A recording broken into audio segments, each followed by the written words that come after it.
Welcome back to your daily bedtime stories. Tonight's story is What a Mess at the Seaside by Frank Furr, illustrated by Joseph Wright.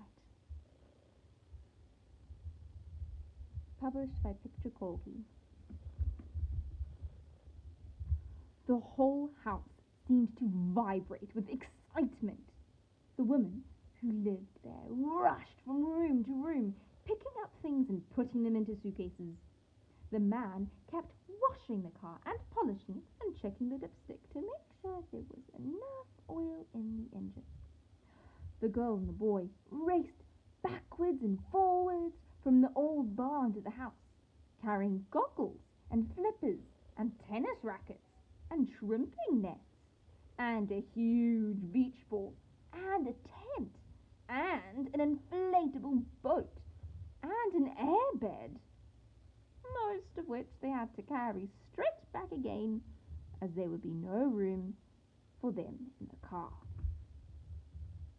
The most excited member of the household was undoubtedly the puppy, the most noble Afghan hound, Prince Amir of Kunjan, known to the rest of the world as that short, fat, scruffy bundle of fur, twigs, and assorted rubbish. What a mess. That morning, What a Mess decided that as he was about to go on his very first summer holiday, he would become grown up. Eat your biscuits, his mother said at breakfast. Thank you, mother dear, said the puppy, but I will eat my main meal at lunch, as grown-ups do. His mother looked in astonishment at the strange, polite creature that was her little puppy. Well, she said, if you get starving hungry, you can always eat a bit of your basket, as you always do. As I used to do, mother dear, when I was just a silly young puppy.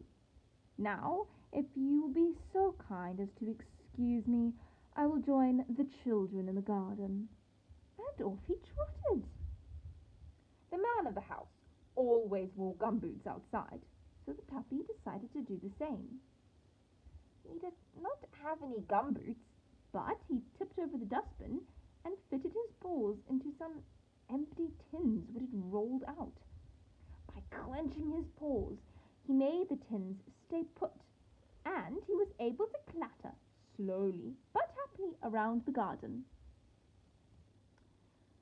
Like a well-behaved grown-up, he took off the gumboots before entering the house. As the 4 tins had previously contained green paint, baked beans, green pea soup, and tree pruning tar, his paws left a trail of pretty patterns all over the carpets and the furniture. Then, to remind the family that he was an intelligent adult puppy, eager to help, he sat down, pointed his nose at the ceiling, took a huge breath, and gave them his newly invented, super deep, mighty Afghan hunter, hyper-loud, grown-up bark. The glass in a framed watercolor of Broadstairs Harbour cracked from top to bottom.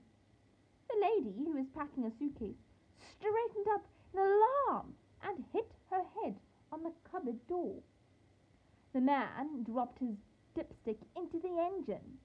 The old lady next door locked both her doors and took an aspirin.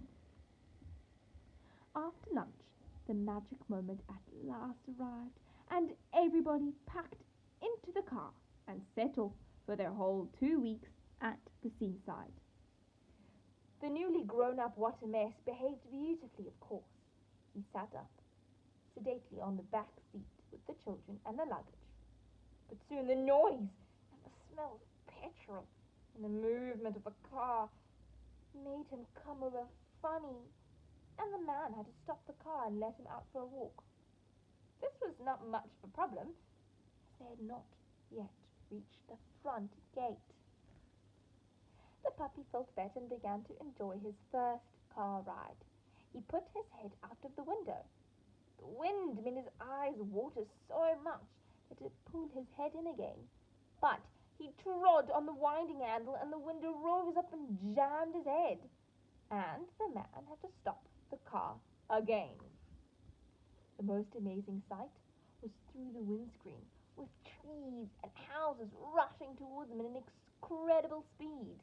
To get a better view, he climbed onto the driver's head, and the man had to stop the car again.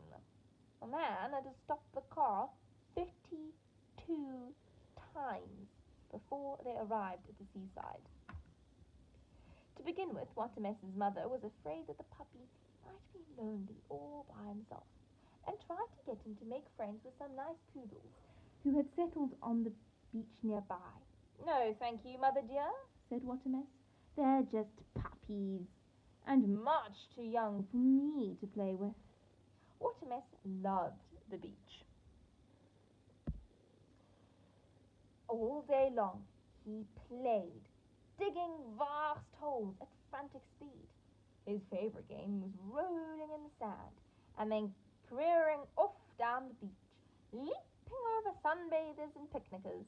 The man, too, was busy apologising to picnickers and sunbathers and scraping sand off their ham rolls and sunburned backs, and helping old ladies climb out of the vast holes the puppy had dug.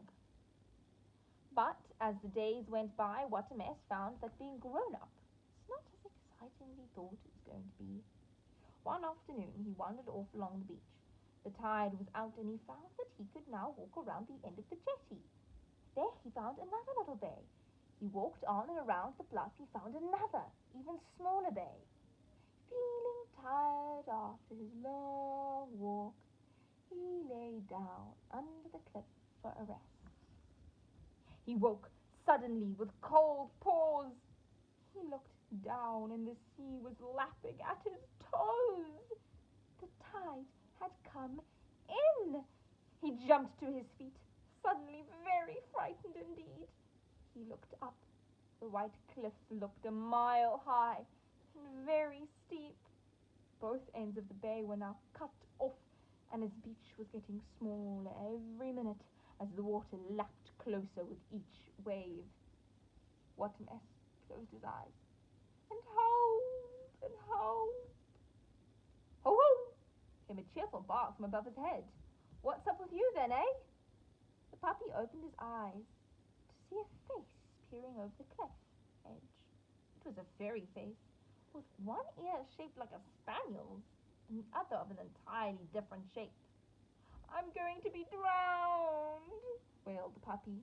"Oh, yes," said the fairy face cheerfully. "Tell you what, why don't you climb up the cliff? It's dead easy. I've done it millions of times."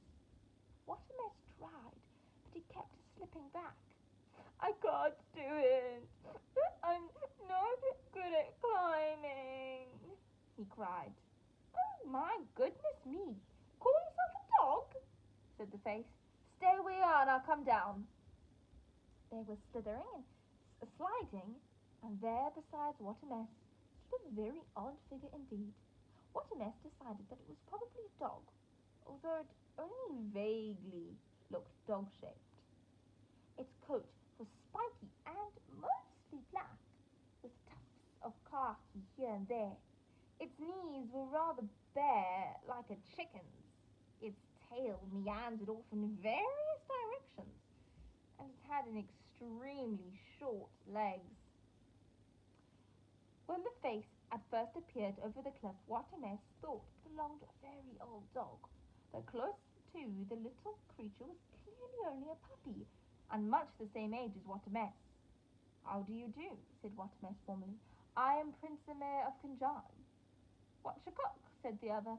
"I'm the Archbishop of Canterbury. Follow me, my noble friend, and we'll soon be out of here." He persuaded Watermess that the water was shallow enough for them to half wade and half swim around the corner of the cliff and into the next bay. Watermess kept slipping and going under, but his strange little rescuer was a strong swimmer and pulled the puppy to safety by his collar. But when they rounded the bluff, they could see into the next bay. They had a shock. There was no beach left at all. The sea came right to the cliffs. Ho ho, said the cheerful little black puppy, treading water and supporting Watermess, who was frantically trying to keep his nose above the water, and ho again, and perhaps another ho, making ho ho ho ho ho and all. We're done for, yelped Watermess. Never say die, oh princeling, now. There used to be a tunnel up to the cliff top for people to get up and down to the beach. But this end fell in. We could just squeeze through, I reckon. I can't see a tunnel, wailed Watermess. All I can see is water. Of course you don't see the tunnel. It's below the surface now. We'll have to swim underwater. Underwater? I can't even swim on top. Grab my tail with your teeth and I'll show you. That's right. Fight hard. You won't hurt me. That tail's been run over 3 times. Now take a deep breath. Close your eyes and pretend you're a sardine. Here we go.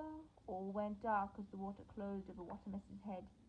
He gripped the tail tightly and felt himself being pulled along like a fish on a line.